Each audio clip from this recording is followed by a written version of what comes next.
ನಮಸ್ಕಾರ ರಿವ್ಯೂ ಚಾನೆಲ್ಗೆ ಸ್ವಾಗತ. ನಾನು ಸೌಖ್ಯ ಗಾಂವ್ಕರ್. ಇದು ಭಾರತ ರಾಷ್ಟ್ರ ರಾಜಕಾರಣಕ್ಕೆ ಸಂಬಂಧಪಟ್ಟ ಬೆಚ್ಚಿ ಬೀಳಿಸುವ ಸುದ್ದಿ. ಅಂಥದ್ದೊಂದು ಸುದ್ದಿ ಈಗ ಸಿಡಿದಿದೆ. ಆ ಸೀಕ್ರೆಟ್ ಅನ್ನ ಓಪನ್ ಮಾಡಿದ್ದಾರೆ ಮಹಾನಾಯಕನೇ ಖುದ್ದು. ಹಾಗಾದ್ರೆ ಅನ್ಎಕ್ಸ್ಪೆಕ್ಟೆಡ್, ಯಾರೂ ಊಹೆ ಮಾಡದಂತಹ ರಿಸಲ್ಟ್ ಬರೋದಕ್ಕೆ ಅಸಲಿ ಕಾರಣ ಏನು? ಮೋದಿಯ ಆ ನಿರೀಕ್ಷೆ ಗುರಿ ತಲುಪದೇ ಇರೋದಕ್ಕೆ ಕಾರಣ ಈ ಮಹಾ ಸಂಚು ಅನ್ನೋದನ್ನ ಈಗ ಬಿಗ್ ಲೀಡರ್, ಜಗತ್ತಿನ ಬಿಗ್ ಲೀಡರ್ ರಿವೀಲ್ ಮಾಡ್ತಾ ಇದ್ದಾರೆ. ಮಾಹಿತಿನ ಮುಂದೆ ಇಡ್ತಾ ಹೋಗ್ತೀವಿ. ಮಿಸ್ ಮಾಡಿದ್ರೆ ನಮ್ಮ ಚಾನಲ್ನ ಸಬ್ಸ್ಕ್ರೈಬ್ ಮಾಡಿ, ನಿಮ್ಮ ಅಭಿಪ್ರಾಯ ಕಮೆಂಟ್ ಮಾಡಿ ತಿಳಿಸಿ. ಎಸ್ ವೀಕ್ಷಕರೇ, ಮೊನ್ನೆಯಷ್ಟೇ DOG ಇಂದ ಒಂದು ರಿಪೋರ್ಟ್ ಬಂತು. ಅದನ್ನು ನೀವೆಲ್ಲ ನೋಡಿದ್ದೀರಿ, ಆ ರಿಪೋರ್ಟ್ ನೋಡಿರ್ತೀರಿ. ಆದರೆ ಇವತ್ತು ಬರ್ತಿರುವಂತಹ ಶಾಕಿಂಗ್ ಸುದ್ದಿ, ಮೊನ್ನೆ ಎಲನ್ ಮಸ್ಕ್ ಹೆಡ್ ಆಗಿರುವಂಥ DOG ರಿಪೋರ್ಟ್ ಬಿಡ್ತು. ಭಾರತಕ್ಕೆ ವೋಟರ್ ಟರ್ನ್ಔಟ್ ಅನ್ನೋ ಹೆಸರಲ್ಲಿ ಸುಮಾರು 182 ಕೋಟಿಯನ್ನು ಅಮೆರಿಕ ಬೈಡನ್ ಸರ್ಕಾರ ವ್ಯಯಿಸಿದೆ. ಅದರ ಅರ್ಥ ಭಾರತದ ಎಲೆಕ್ಷನ್ ಪ್ರಾಸೆಸ್ಸನ್ನು ಏನೋ ಒಂದು ಮಾಡೋದಕ್ಕೆ ಪ್ರಯತ್ನ ದೊಡ್ಡ ಮಟ್ಟದಲ್ಲಿ ಆಗಿದೆ, ಇಲ್ಲಿನವ್ರ ಜೊತೆ ಕೈ ಜೋಡಿಸಲಾಗಿದೆ ಅಂತ ಅಲ್ವಾ. ತೀವ್ರ ಆಕ್ರೋಶಕ್ಕೆ ಕಾರಣ ಆಯಿತು. BJP ಕಾಂಗ್ರೆಸ್ ವಿರುದ್ಧ ಮುಗಿಬಿತ್ತು. ಇವತ್ತು ನೋಡಿ, ಬೇರೆ ಯಾರೂ ಅಲ್ಲ, ದೊಡ್ಡಣ್ಣ ಟ್ರಂಪ್ ಬಹುದೊಡ್ಡ ಸೀಕ್ರೆಟ್ ಅನ್ನ ಸಿಡಿಸಿದ್ದಾರೆ. ಟ್ರಂಪ್ ಬರೀ $21 ಮಿಲಿಯನ್ ಭಾರತಕ್ಕೆ ಹೋಗಿತ್ತು ವೋಟರ್ ಟರ್ನ್ಔಟ್ ಹೆಸರಲ್ಲಿ ಅನ್ನೋದನ್ನು ಮಾತ್ರ ಹೇಳ್ತಾ ಇಲ್ಲ. ಹಿಂದಿನ ಸರ್ಕಾರ, ಅಮೆರಿಕದ ಹಿಂದಿನ ಸರ್ಕಾರ, ಹಿಂದಿನ ಆಡಳಿತ, ಹಿಂದಿನ ನಾಯಕತ್ವ ಭಾರತದಲ್ಲಿ ಮೋದಿಯನ್ನ ಸೋಲಿಸೋದಿಕ್ಕೆ, ಬೇರೆ ಲೀಡರ್ನ ತಗೊಂಡು ಬರೋದಿಕ್ಕೆ ಅಂತಾನೆ ಈ ದುಡ್ಡನ್ನ ವ್ಯಯಿಸಿತ್ತು. ಈ ನಿಟ್ಟಿನಲ್ಲಿ ನಾವು ಕ್ರಮವನ್ನು ಕೈಗೊಳ್ತೀವಿ, ಭಾರತ ಸರ್ಕಾರದ ಜೊತೆಗೆ ಸೇರ್ಕೊಂಡು ಅನ್ನುವಂಥ ಬಿಗ್ ಬಾಂಬ್ ಈಗ ಸಂಚಲನಕ್ಕೆ ಕಾರಣ ಆಗಿದೆ. ಅಂದ್ರೆ ಟ್ರಂಪ್ ಹೇಳ್ತಾ ಇರೋದು, ಇಲ್ಲಿ ಮೋದಿ ಸೋಲಿಸೋದಿಕ್ಕೆ ಅಂತಾನೆ ದುಡ್ಡು ಬಂದಿದೆ 182 ಕೋಟಿ ಅಂತ, ಮತ್ತು ಅದ್ರ ಬಗ್ಗೆ ಕ್ರಮವನ್ನು ಜರುಗಿಸೋ ನಿಟ್ಟಿನಲ್ಲಿ ಭಾರತದ ಜೊತೆಗೆ ಈಗ ಕೆಲಸ ಶುರುವಾಗಿದೆ ಅಂತ. ಇದು ಈಗ ಸಂಚಲನ ಸೃಷ್ಟಿ ಮಾಡಿರೋದು. ಹಾಗಾದ್ರೆ ಟ್ರಂಪ್ ಕೇಳ್ತಿರೋ ಪ್ರಶ್ನೆ ಇಷ್ಟೇ, ಅತಿ ಹೆಚ್ಚು ತೆರಿಗೆಯನ್ನ ವಿಧಿಸತ್ತೆ ಭಾರತ, ಎಲೆಕ್ಷನ್ ನಡೆಸೋದಿಕ್ಕೆ ದುಡ್ಡಿರದ ರಾಷ್ಟ್ರ ಅಲ್ಲ ಅದು. ಅದನ್ನೇ ರಿಪೀಟ್ ಮಾಡ್ತಿದ್ದಾರೆ ಅವರು. ಎಲೆಕ್ಷನ್ ನಡೆಸೋದಿಕ್ಕೆ ಭಾರತದ ಹತ್ರ ದುಡ್ಡಿಲ್ವಾ? ಅಮೆರಿಕ ಪ್ರಾಡಕ್ಟ್ಸ್ ಮೇಲೇನೆ, ಅಮೆರಿಕ ಬಿಗ್ಗೆಸ್ಟ್ ಮಾರ್ಕೆಟ್ ಅಲ್ವಾ ಭಾರತಕ್ಕೆ, ಅಮೆರಿಕ ಜೊತೆನೆ ಎಷ್ಟು ದೊಡ್ಡ ಟ್ಯಾರಿಫ್ ಹಾಕತ್ತೆ. ಅಂತಹ ಭಾರತಕ್ಕೆ 182 ಕೋಟಿ ವೋಟರ್ ಟರ್ನ್ಔಟ್ಗೆ ಅಮೆರಿಕ ಯಾಕೆ ಕಳಿಸ್ಕೊಡ್ಬೇಕು? ಯಾವುದೇ ಕಾರಣ ಇಲ್ಲ ಇಲ್ಲಿ ಅಂತ ತಮ್ಮದೇ ಸ್ಟೈಲಲ್ಲಿ ವಾಗ್ದಾಳಿ ನಡೆಸಿ ಮೋದಿ ಸೋಲಿಸೋದೇ ಗುರಿಯಾಗಿತ್ತು. ಅಂದರೆ ಅಲ್ಲಿನವ್ರಿಗೆ ಇಂಟೆಲಿಜೆನ್ಸ್ ರಿಪೋರ್ಟ್ ಇಲ್ಲದೆ ಇರತ್ತಾ? ಈಗ ಅಧ್ಯಕ್ಷನಾಗಿ ಕೂತಿರುವ ಟ್ರಂಪ್ಗೆ ಇಂಟೆಲಿಜೆನ್ಸ್ ರಿಪೋರ್ಟ್ ಆಧಾರದಲ್ಲಿ ಅವರು ಮಾತಾಡ್ತಿರ್ತಾರೆ. ಹಿಂದಿನ ಸರ್ಕಾರ ಮೋದಿಯನ್ನ ಕೆಳಗಿಳಿಸಿ ಬೇರೆಯವರನ್ನ ಕೂರಿಸೋದಕ್ಕಾಗಿಯೇ ಈ ಹಣವನ್ನು ವ್ಯಯಿಸಿತ್ತು. ಆ ನಿಟ್ಟಿನಲ್ಲಿ ನಾವು ಎಲ್ಲ ಬಗೆಯಲ್ಲೂ ಕೂಡ ವಿಚಾರವನ್ನ ಹೊರಗಡೆ ತೆಗಿತೀವಿ, ಭಾರತ ಸರ್ಕಾರದ ಜೊತೆಗೆ ಸೇರ್ಕೊಂಡು ಇದನ್ನು ಬಟಾ ಬಯಲು ಮಾಡ್ತೀವಿ ಅಂತ ದೊಡ್ಡ ಬಾಂಬನ್ನೇ ಸಿಡಿಸಿದ್ದಾರೆ. ಅದು ಹಲವರ ಎದೆಯಲ್ಲಿ ಈಗ ನಡುಕ ಶುರು ಮಾಡಿರಬಹುದು. ಯಾಕೆ ಕೊಡಬೇಕಿತ್ತು ಅಂತ ಕೇಳ್ತಿದ್ದಾರೆ. ಈ ಹಣ ಕಾರಣವೇ ಇಲ್ಲದ ಹಣ, ಭಾರತಕ್ಕೆ ಇಷ್ಟು ದೊಡ್ಡ ಅಮೌಂಟನ್ನು ಕಾರಣವೇ ಇಲ್ಲದೆ ಅಮೆರಿಕ ಜನರು ಕಟ್ಟಿದ ಟ್ಯಾಕ್ಸಲ್ಲಿ ಯಾಕೆ ಸುರಿಬೇಕಿತ್ತು? ದೇಶದ ಜನರ ದುಡ್ಡನ್ನು ವ್ಯರ್ಥ ಮಾಡಿದ್ದೀರಾ, ಅವರ ರಾಷ್ಟ್ರದಲ್ಲಿ ಎಲೆಕ್ಷನ್ ನಡೆಸೋದಕ್ಕೆ ನೀವ್ಯಾಕೆ ದುಡ್ಡು ಕಳಿಸಿದ್ದೀರಾ ಅಂತ ತನ್ನ ದೇಶದ ಜನತೆಗೂ ಅನ್ಯಾಯ ಆಗಿದೆ ಮತ್ತು ಅಲ್ಲಿನ ನಾಯಕನನ್ನ ಸೋಲಿಸುವ ಬಹುದೊಡ್ಡ ಸಂಚು ನಡೆದಿತ್ತು. ಮಧ್ಯಸ್ಥಿಕೆ ವಹಿಸುವ ಮೂಲಕ ಅನ್ನುವ ಬಿಗ್ ಬಾಂಬ್ ಒಂದನ್ನು ಸಿಡಿಸಿದ್ದಾರೆ ಈಗ Donald Trump. And $21 million for voter turnout in India. What do we need to spend $21 million for voter turnout in India? Wow, $21 million.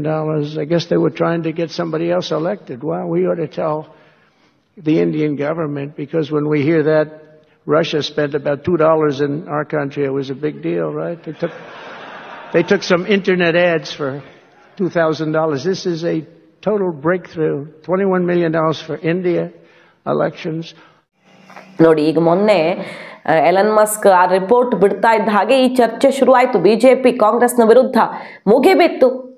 ಸೋರಸ್ ನೇತೃತ್ವದ ಸಂಸ್ಥೆಗಳು ಯಾವ ರೀತಿ ಕೆಲಸ ಮಾಡಿವೆ ಅನ್ನೋದಕ್ಕೆ ಸಾಕ್ಷಿ ಕೊಟ್ಟಿದ್ದೀವಿ ನಾವು. ಮತ್ತು ಸೋನಿಯಾ ಗಾಂಧಿ ಸೋರಸ್ ಫಂಡ್ ಇರುವಂತಹ ಸಂಸ್ಥೆಯಲ್ಲಿ ಹುದ್ದೆಯಲ್ಲಿರೋದನ್ನೂ ಕೂಡ ಹೊರಗಿಟ್ಟಿದ್ವಿ ನಾವು. ಇದೆಲ್ಲ ಲಿಂಕ್ ಸಾಲದು ಅಂತ ಈಗ ನೋಡಿ ಅಮೆರಿಕಾನೇ ಬಟಾ ಬಯಲು ಮಾಡ್ತಿದೆ. ಇಷ್ಟು ದುಡ್ಡು ಭಾರತಕ್ಕೆ ಬಂದಿತ್ತು, ಕಾಂಗ್ರೆಸ್ನ ಉದ್ದೇಶ, ಕಾಂಗ್ರೆಸ್ ಏನೇನು ಮಾಡಿದೆ ಕಳ್ಳಾಟಗಳನ್ನು ಅಂತ ಗೊತ್ತಿಲ್ಲ ಅಂದ್ಕೊಂಡ್ರ, ಈಗ ನೋಡಿ ಗೊತ್ತಾಯ್ತು ಕೊನೆಗೂ ಅಂತ ವಾಗ್ದಾಳಿ ನಡೆಸಿತ್ತು. ಇದು ಕೆಸರ ಚಾಟಕ್ಕಷ್ಟೇ ಸೀಮಿತ ಆಯಿತು. ಇವತ್ತು ಅಮೆರಿಕ ಅಧ್ಯಕ್ಷ ಅದನ್ನು ಬಾಯಿ ಬಿಟ್ಟು ಓಪನ್ ಆಗಿ ಮೋದಿ ಸೋಲಿಸುವ ಯತ್ನ ಅಂತ ಹೇಳಿದ ಮೇಲೆ ಈಗ ಇನ್ನೂ ಕ್ಲಿಯರ್ ಆಗ್ತಿದೆ. ಆ ನಿಟ್ಟಿನಲ್ಲಿ ತನಿಖೆ ಶುರುವಾಗುವಂಥ ಬಿಗ್ ಹಿಂಟ್ ಅನ್ನು ಕೊಡ್ತಿದ್ದಾರೆ. ಮೋದಿ ಯಾವತ್ತು ರಿಸಲ್ಟ್ ಬಂದೇನು ಒಂದು ಮಾತಾಡಿದ್ರು, ನೆನಪಿದೆ ನಮಗೆಲ್ಲ. ಎಲ್ಲ ಎಕ್ಸಿಟ್ ಪೋಲ್ಗಳು, ಸರ್ವೆ ಸಮೀಕ್ಷೆಗಳು BJPನೇ 300 ಕ್ರಾಸ್ ಆಗುವಂಥ ರಿಪೋರ್ಟನ್ನು ಇಟ್ಟಿದ್ರು. ಬಟ್ UPಯಲ್ಲಿ ತಲೆ ಕೆಳಗಾಗಿ ಹೋಯಿತು. SP ಒಳ್ಳೆಯ ಗಳಿಕೆ ಮಾಡ್ತಲ್ಲೇ ಅಲ್ವಾ. INDI ಕೂಟಕ್ಕೆ ಭರ್ಜರಿ ಗಳಿಕೆ ಆಯಿತು, ಮಹಾರಾಷ್ಟ್ರದಲ್ಲಿ ಗಳಿಕೆ ಆಯಿತು, ಕಾಂಗ್ರೆಸ್ ಒಂದು ಹಂತಕ್ಕೆ ಚೇತರಿಕೆ ಕಾಣ್ಕೊಳ್ತು, 99 ಸ್ಥಾನಗಳನ್ನು ಗಳಿಸ್ತು. ಮೋದಿ ರಿಸಲ್ಟ್ ಬಂದಿನ ಒಂದು ಮಾತಾಡಿದ್ರು, ಎಲ್ಲ ದೇವ್ರು ನಮ್ಮನ್ನು ಕೈ ಬಿಟ್ಬಿಟ್ರು, ಆದರೆ ಪೂರಿ ಜಗನ್ನಾಥ ಬಡವ್ರ ದೇವರು, ಆತ ನಮ್ಮನ್ನು ಕೈ ಬಿಡಲಿಲ್ಲ ಅನ್ನುವ ಮಾತನ್ನು ಆಡಿದ್ರು ಮೋದಿ. ಯಾಕಂದರೆ UPಯಲ್ಲಿ ನಿರೀಕ್ಷೆಗೂ ಮೀರಿ ಆಘಾತ, ಆ ಆಘಾತದಿಂದ ಕೊಂಚವಾದರೂ ಚೇತರಿಸ್ಕೊಳ್ಳೋಕೆ ಸಾಧ್ಯ ಆಗಿದ್ದು ಒಡಿಶಾದಲ್ಲಿ ಸಿಕ್ಕಂಥ ಸೀಟ್ಸು ಅಲ್ಲಿಲ್ಲ ಅಂದಿದ್ರೆ BJPಗೆ ಅರಗಿಸಿಕೊಳ್ಳಲಾರದ ಪೆಟ್ಟು ಬೀಳ್ತಾ ಇತ್ತು ಎಲೆಕ್ಷನ್ನಲ್ಲಿ.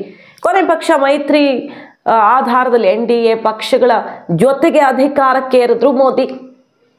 ಬಹುತೇಕ ಟಾರ್ಗೆಟ್ ಹೇಗಿತ್ತು ಅಂದರೆ, ಈ ಲೆಕ್ಕ ತೋರಿಸೋದು ನೋಡ್ತಾ ಇದ್ರೆ ಎಲ್ಲೂ ಅಧಿಕಾರದ ಹತ್ರ ಬರಲೇಬಾರ್ದು ಅನ್ನೋ ಮಟ್ಟಿಗೆ ಮೋದಿ ಬದಲಾಯಿಸುವಂಥ ಸ್ಕೆಚ್ ಆಗಿತ್ತು ಅಂತ. ಆದರೆ ಅಧಿಕಾರಕ್ಕೆ ಸಂಚುಕಾರ ಬರಲಿಲ್ಲ ಮಿತ್ರ ಪಕ್ಷಗಳ ಜೊತೆಗೆ. ಬಟ್ BJP ಸ್ವಂತ ಬಲದ ಮೇಲೆ ಅಧಿಕಾರಕ್ಕೆ ಬಂದಿದ್ರೆ ಮತ್ತಷ್ಟು ರಿಸ್ಕ್ ತಗೊಳ್ತಾ ಇದ್ರು ಮೋದಿ ಅನ್ನೋದ್ರಲ್ಲಿ ಡೌಟ್ ಇಲ್ಲ. ಸೊ ಅನಿರೀಕ್ಷಿತ ಫಲಿತಾಂಶ, BJP ಊಹೆ ಮಾಡದಂಥ ಫಲಿತಾಂಶ ಬಂದಿರೋದ್ರ ಹಿಂದೆ ಬಹುದೊಡ್ಡ ಸಂಚಿದೆ ಅನ್ನೋದನ್ನು ದೊಡ್ಡಣ್ಣ ಅಮೆರಿಕ ಅಧ್ಯಕ್ಷನೇ ಇವತ್ತು ಓಪನ್ ಆಗಿ ಹೇಳಿರೋದು ಮಾತ್ರ ಹುಬ್ಬೇರಿಸುವಂತೆ ಮಾಡಿದೆ. ಅಮೆರಿಕದ ಕೆಲವು ಪ್ರಜೆಗಳು ಅಂದರೆ ಅಲ್ಲಿನ ಸೆಲೆಬ್ರಿಟಿಗಳೆಲ್ಲ ರಿಯಾಕ್ಟ್ ಮಾಡಿದ್ದಾರೆ ನೋಡಿ. ಮೇರಿ ಮಿಲ್ಬನ್ ಇವರು ಒಬ್ಬರು ಆರ್ಟಿಸ್ಟ್, ಸಿಂಗರ್. ಡೊನಾಲ್ಡ್ ಟ್ರಂಪ್ ಅವರ ಹೇಳಿಕೆಯನ್ನು ತಗೊಂಡು ಅವರು ಟ್ವೀಟ್ ಮಾಡಿದ್ದಾರೆ, ಹಿಂದಿನ ಅವಧಿಯಲ್ಲಿ ಯಾವ ರೀತಿ ಅಜೆಂಡಾ ಇತ್ತು ಅಂದರೆ ರಾಹುಲ್ ಗಾಂಧಿ ಅವ್ರನ್ನ ತರಬೇಕು, ಅವ್ರನ್ನ ಗೆಲ್ಲಿಸ್ಬೇಕು ಅಂತ ಬಹಳ ಪ್ರಯತ್ನ ಮಾಡಿದ್ರು. ಆದರೆ ನನ್ನ ಪ್ರೀತಿಯ ಭಾರತ ದೇಶದ ಜನ ಮೋದಿಯನ್ನು ಕೈ ಬಿಡಲಿಲ್ಲ. ಯಾಕಂದರೆ ಮೋದಿ ಜನರ ನಾಯಕ ಮತ್ತು ಅಮೆರಿಕ ಭಾರತದ ನಡುವಿನ ಉತ್ತಮ ಸಂಬಂಧ ಈ ಸರಿಯಾದ ದಾರಿಯಲ್ಲಿ ನಡೆಸ್ಕೊಂಡು ಹೋಗ್ತಿದ್ದಾರೆ ಅಂತ ಸಪೋರ್ಟ್ ಮಾಡಿ ರಾಹುಲ್ ಗಾಂಧಿ ಹೆಸರನ್ನೂ ತಗೊಂಡು ಟ್ರಂಪ್ ಆಡಿರೋ ಮಾತುಗಳನ್ನು ಉಲ್ಲೇಖ ಮಾಡಿ ಸಪೋರ್ಟ್ ಮಾಡಿದ್ದಾರೆ, ಅಂದರೆ ಬರೆದುಕೊಂಡಿದ್ದಾರೆ. ಹಾಗಾಗಿ ಈಗ ಕುತೂಹಲಕ್ಕೆ ಕಾರಣ ಆಗಿದೆ. ನೇರವಾಗಿ ಅಮೆರಿಕ ಇಲ್ಲಿ ಕೈ ಆಡಿಸಿದೆ, ಕೆಲವರ ಜೊತೆಗೆ ಕೈ ಜೋಡಿಸಿದೆ ಮೋದಿ ಸೋಲಿಸೋದಕ್ಕೆ ಅನ್ನುವ ರಿಪೋರ್ಟನ್ನು ಅಮೆರಿಕವೇ ಕೊಡ್ತಿದೆ. ಬಾಂಗ್ಲಾದೇಶದಲ್ಲಿ ನೋಡಿ, ಅಲ್ಲಿ ಇಲ್ಲಿಗಿಂತ ಹೆಚ್ಚು 282 ಕೋಟಿ, ಅದಕ್ಕೂ ಅಧಿಕ ಹಣವನ್ನು ಬಾಂಗ್ಲಾಗೆ ಅಮೆರಿಕ ಕಳಿಸ್ಕೊಟ್ಟಿತ್ತು. ಅದು ಮೊನ್ನೆ ಕ್ಯಾನ್ಸಲ್ ಆಯಿತು. ಇದು ಭಾರತಕ್ಕೆ ಕಳಿಸಿದ್ದು ಎಲ್ಲ ಲಿಸ್ಟ್ ಬಿಟ್ಟು ಎಲ್ಲ ಕಿತ್ತು ಬಿಸಾಕ್ತೀವಿ, ನಮ್ಮವ್ರ ಹಣ, ಟ್ಯಾಕ್ಸ್ ಹಣ ಎಲ್ಲ ದೇಶಕ್ಕೆ, ಕಂಡ ದೇಶಕ್ಕೆಲ್ಲ ಯಾಕೆ ಕಳಿಸ್ಕೊಟ್ಟಿದ್ದಾರೆ ಇವರು, ಯಾವ ಕಾರಣಕ್ಕೆ ಅಂತ ಅಲ್ಲಿ ನೋಡಿದ್ರೆ ಪೊಲಿಟಿಕಲ್ ಸ್ಟೆಬಿಲಿಟಿಗೆ ಅಂತ ಮೆನ್ಷನ್ ಆಗಿದೆ. ಪೊಲಿಟಿಕಲ್ ಸ್ಟೆಬಿಲಿಟಿ ಬಾಂಗ್ಲಾದಲ್ಲಿ ಹೆಂಗಿದೆ ನೋಡಿ, ಅದಕ್ಕೋಸ್ಕರನೇ ಹಣ ಕಳಿಸ್ಕೊಟ್ಟಿದ್ದ. ಸೊ ಅಲ್ಲಾದ ದಂಗೆ, ಅಲ್ಲಿ ಕಿತ್ತು ಬಿಸಾಕಿದ್ದು, ಹಸೀನಾ ಓಡಿಸಿದ್ದು, ಅದ್ರ ಹಿಂದೆಲ್ಲ ಅಮೆರಿಕ ಸಿಕ್ಕಾಪಟ್ಟೆ 200-300 ಕೋಟಿ ಖರ್ಚು ಮಾಡಿದೆ ಅಂತ ಆಯ್ತಲ್ವ. ಈ ರಿಪೋರ್ಟ್ ನೋಡಿದ್ರೆ ಗೊತ್ತಾಗುತ್ತೆ. ಟ್ರಂಪ್ ಬರ್ತಾ ಇದ್ದ ಹಾಗೆ ಮೋದಿಗೆ ಅಭಯ ಕೊಟ್ಟರು, ಬಾಂಗ್ಲಾ ವಿಚಾರದಲ್ಲಿ ನಾವು ತಲೆಗೆಡಿಸ್ಕೊಳ್ಳಲ್ಲ, ಎಲ್ಲವನ್ನ ಮೋದಿ ನಿರ್ಧರಿಸ್ತಾರೆ, ನಾನು ಇದನ್ನು ಮೋದಿಗೆ ಬಿಡ್ತಾ ಇದ್ದೀನಿ ಅಂತ ಹೇಳಿಬಿಟ್ರು. ಬಾಂಗ್ಲಾ ವಿಚಾರ ಪ್ರಶ್ನೆ ಕೇಳಿದಾಗ ಇದೇ ಟೈಮಲ್ಲಿ ಹಸೀನಾ ನಾನು ವಾಪಸ್ ಬರ್ತಾ ಇದ್ದೀನಿ, ನಿಮ್ಮೆಲ್ಲರ ಕಷ್ಟಕ್ಕೆ ಧ್ವನಿ ಆಗೋದಕ್ಕೆ, ಸೇಡು ತೀರಿಸ್ಕೊಳ್ಳೋದಕ್ಕೆ ಮತ್ತೆ ನಾನು ಬರ್ತೀನಿ ಅನ್ನೋ ಬಿಗ್ ಸ್ಟೇಟ್ಮೆಂಟ್ ಕೊಟ್ಟಿದ್ದಾರೆ.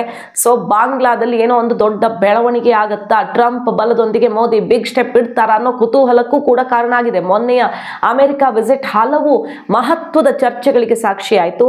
ಟ್ಯಾರಿಫ್ ವಿಚಾರದಲ್ಲಿ ರೆಸಿಪ್ರೋಕಲ್, ಅಂದರೆ ನೀವೆಷ್ಟು ಹಾಕ್ತಿರೋ ನಾವು ಅಷ್ಟೇ ಹಾಕ್ತೀವಿ ಅನ್ನೋ ನಿರ್ಧಾರವನ್ನು ಘೋಷಿಸಿದ್ದಾರೆ ಟ್ರಂಪ್. ಆದರೆ ನೆಗೋಷಿಯೇಷನ್ ನಡೀತಿದೆ, ಭಾರತ ಬೇರೆ ಬೇರೆ ಲೆಕ್ಕಾಚಾರ ಹಾಕಿದೆ. ಸರಿ ಆಯಿತು, ರೆಸಿಪ್ರೋಕಲ್ ಟ್ಯಾರಿಫ್ ಹಾಕೋಣ, ನಾವು ಕಡಿಮೆ ಮಾಡ್ತಿದ್ದೀವಿ, ಸೊ ನೀವು ಕಡಿಮೆ ಮಾಡಬೇಕಾಗತ್ತೆ ಅನ್ನುವಂಥ ಸ್ಟ್ರಾಟಜಿ. ಹಾಗೆ ನಾವು ಹೆಚ್ಚೆಚ್ಚು ಖರೀದಿ ಮಾಡ್ತೀವಿ, ಆಗ ನಿಮಗೆ ಲಾಸ್ ಆಗಲ್ವಲ್ಲ, ಟ್ರೇಡ್ ಡೆಫಿಸಿಟ್ ಸಮಸ್ಯೆ ಆಗಲ್ವಲ್ಲ ಅನ್ನುವಂಥ ಆಪ್ಷನನ್ನು ಕೊಟ್ಟು ದೊಡ್ಡ ಹೊಡೆತ ಈಗ ಎಲ್ಲ ರಾಷ್ಟ್ರಗಳಿಗೂ ಕೊಡ್ತಿದ್ದಾರೆ ಟ್ರಂಪ್. ಸ್ನೇಹಿತ ಅಂದ ಮಾತ್ರಕ್ಕೆ ಈಗ ದೋಸೆನೇ ಫ್ರೀಯಾಗಿ ಕೊಡಿಸಲ್ಲ ಸ್ನೇಹಿತರು, ಅಂಥದ್ರಲ್ಲಿ ಟ್ಯಾರಿಫನ್ನು ಬಿಡೋಕ್ಕಾಗತ್ತಾ? ಆ ರೀತಿಯ ಚರ್ಚೆಯೂ ನಡೀತಿದೆ. ಕಾಂಗ್ರೆಸ್ನ ಎಂಪಿಗಳೇ ಬಣ್ಣಿಸಿದ್ರಲ್ಲ. ಶಶಿ ತರೂರ್ ಏನಂದ್ರು, ಏನು ಅನಾಹುತ, ಏನು ಆಘಾತ ಕಾದಿತ್ತು ಅಮೆರಿಕದಿಂದ, ಅಟ್ಲೀಸ್ಟ್ ಇದು ಒಂದು ಒಳ್ಳೆ ನಡೆ. ಈ ಸ್ನೇಹ ಸಂಬಂಧ ಗಟ್ಟಿಯಾಗಿರೋದ್ರಿಂದ ದೊಡ್ಡ ಆಘಾತವನ್ನಾದರೂ ತಪ್ಪಿಸಬಹುದು, ಅದು ಗುಡ್ ಮೂವ್. ಮೋದಿಯನ್ನ ಟ್ರಂಪ್ ಹೊಗಳಿದ ರೀತಿ, ಭಾರತಕ್ಕೆ ಸಿಕ್ಕಿರೋ ಮೆಚ್ಚುಗೆ, ಇದೆಲ್ಲವೂ ಕೂಡ ಭಾರತಕ್ಕೆ ಬಹಳ ಒಳ್ಳೆ ವಿಚಾರ ಅಂತ ಕಾಂಗ್ರೆಸ್ನ ಸೀನಿಯರ್ MP ಬಣ್ಣಿಸಿದ್ರು. ಸೊ ಭಾರತ ಅಮೆರಿಕದ ಮಹಾ ಹೊಡೆತದಿಂದ ತಪ್ಪಿಸ್ಕೊಳ್ಳೋದಕ್ಕೆ ಏನಾಗುತ್ತೋ ಅದನ್ನು ಮಾಡ್ತಿದೆ. ಆದರೆ ಇದ್ರ ನಡುವೆ ಈಗ ಮೋದಿಗೆ ರಾಜತಾಂತ್ರಿಕ ವಿಚಾರಗಳಲ್ಲಿ ಬಲ ತುಂಬೋದಿಕ್ಕೆ ಓಪನ್ ಆಗಿ ನಿಂತಿದ್ದಾರೆ ಟ್ರಂಪ್. ಅದು ಕುತೂಹಲಕಾರಿಯಾಗಿದೆ. ಕಾದು ನೋಡಬೇಕು ಈಗ ಭಾರತದಲ್ಲಿ ಯಾರದು ಕೈ ಆಡಿಸಿದ್ದು, ಯಾರ ಜೊತೆಗೆ ಕೈ ಆಡಿಸಿದ್ದು ಹೊರಗೆ ತೆಗಿತೀವಿ ಅಂತ ಟ್ರಂಪ್ ಹೇಳ್ತಿದ್ದಾರೆ. ಸೊ ಯಾರ ಮುಖವಾಡ ಬಯಲಾಗಲಿದೆ, ಯಾರಿಗೆ ಕಾದಿದೆ ಆಘಾತ ನೋಡಬೇಕು. ಮಾಹಿತಿ ನಿಮ್ಗೆ ಇಷ್ಟ ಆಗಿದ್ರೆ ಮಿಸ್ ಮಾಡದೆ ನಮ್ಮ ಚಾನಲ್ನ ಸಬ್ಸ್ಕ್ರೈಬ್ ಮಾಡಿ, ನಿಮ್ಮ ಅಭಿಪ್ರಾಯ ಕಮೆಂಟ್ ಮಾಡಿ ತಿಳಿಸಿ. Thank you.